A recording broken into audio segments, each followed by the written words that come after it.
নমস্কার, বাঙালির পেটপুজো চ্যানেলে আপনাদের সকলকে জানাই স্বাগত। আজকে আমি এই ওলকচু দিয়ে আর আলু দিয়ে নিরামিষ রসা বানাবো। তো কেমন করে বানাচ্ছি সেটা দেখার জন্য পুরো ভিডিওটা দেখতে থাকুন। রান্না করার কাঠ শেষ হয়ে গেছে, তার জন্য আমি কিছু কাঠ কেটে নিচ্ছি।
ওগুলা 2 দিন ওই বোতল অনেকটা করে এতটা করে বাটাই।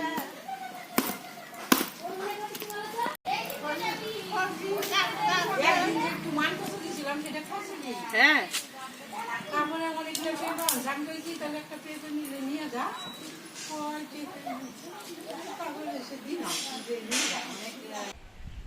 এখন কচুটাকে আমি কেটে নিচ্ছি।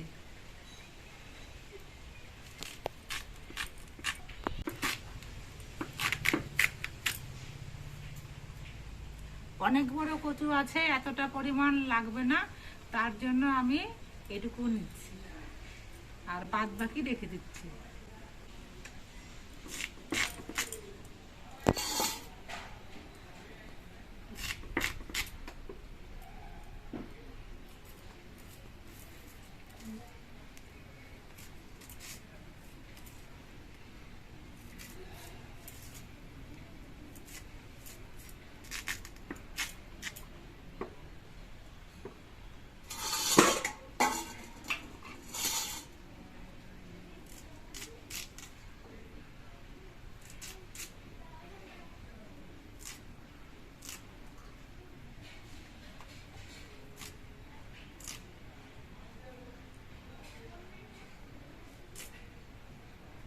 আমি এরকম ছোট ছোট টুকরো করে কেটে নিচ্ছি।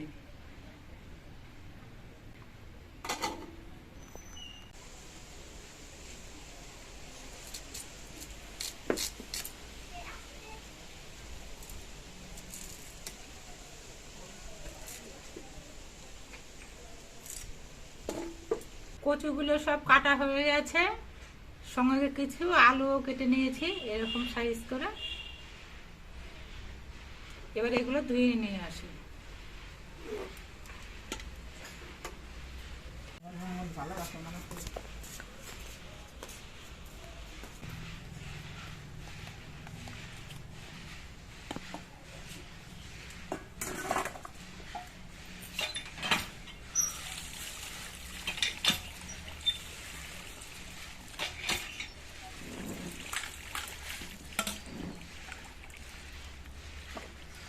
রান্না করতে আমার জিরে বাটা লাগবে, তার জন্য জিরেটা আগে ভেজে নিচ্ছি।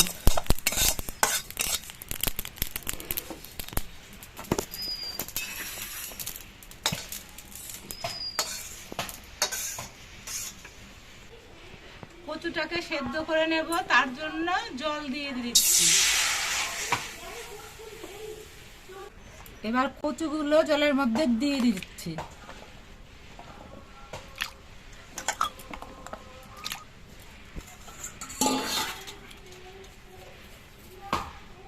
এবার একটু নুন দিয়ে দিচ্ছি।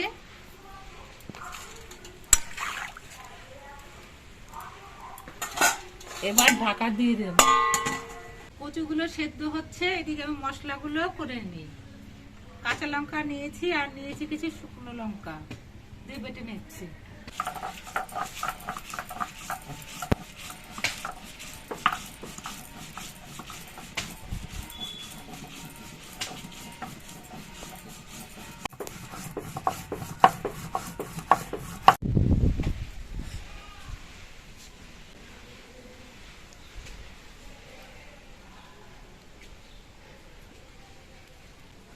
লঙ্কা বাটা হয়ে গেছে, এবার বেটে নেব জিরে।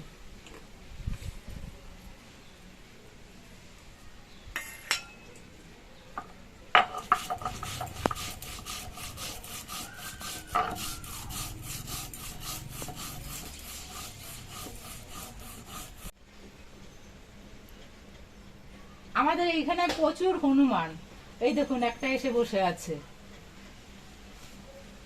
জিরে বাটাও হয়ে গেছে, আমি তুলে নিচ্ছি।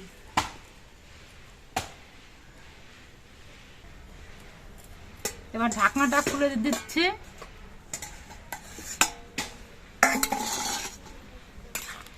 একটা কচু তুললে দেখছি সেদ্ধ হয়েছে কিনা।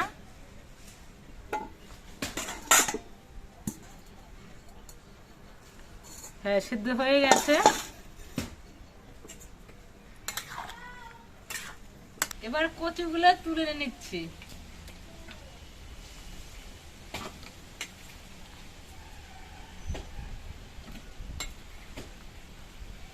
এবার কড়াইতে দিয়ে দিচ্ছি সরষের তেল।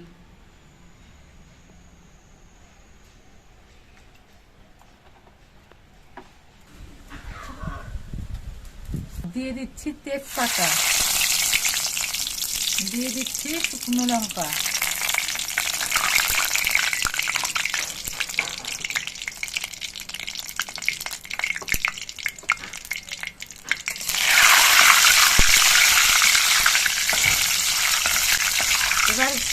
এবার দিয়ে দিচ্ছি গোটা জিরে। এবার দিয়ে দিচ্ছি আলু।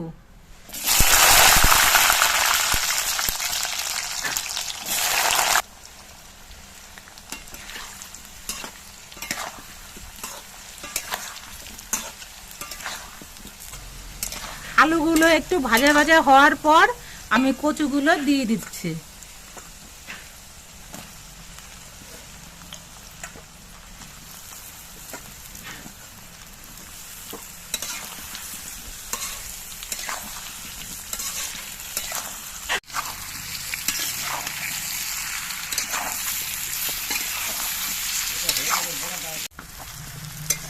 আলু আর কচুগুলো খানিকক্ষণ ভাজা ভাজা করে নিলাম। এর মধ্যে দিয়ে দিচ্ছি পরিমাণ মতো নুন, হলুদ, লঙ্কা বাটা,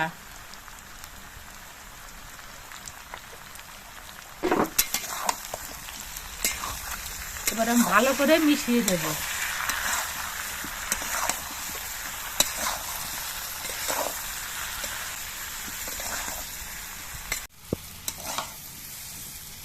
ভালো করে কষিয়ে নিচ্ছে। এবার দিয়ে দিচ্ছি জিরে বাটা,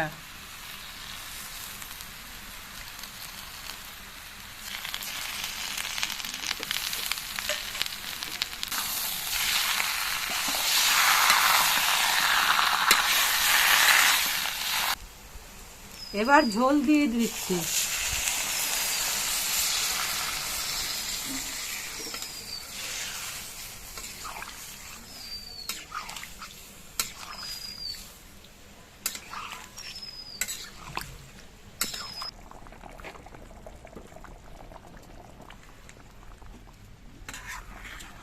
তরকারিটা বেশ ঘন ঘন হয়েছে। এবার এর মধ্যে আমি গরম মশলার গুঁড়ো দিয়ে দিচ্ছি।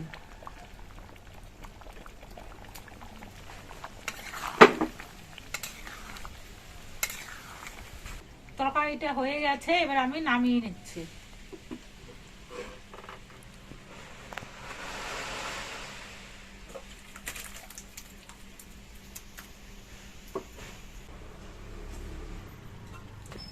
আপনারা দেখতে পেলেন আমি কিভাবে নিরামিষ আলু আর ওলকচুর রসা রান্না করলাম। যদি ভিডিওটি ভালো লেগে থাকে তাহলে ভিডিওটিতে একটি লাইক আর চ্যানেলটিকে একটি সাবস্ক্রাইব করে দেবেন।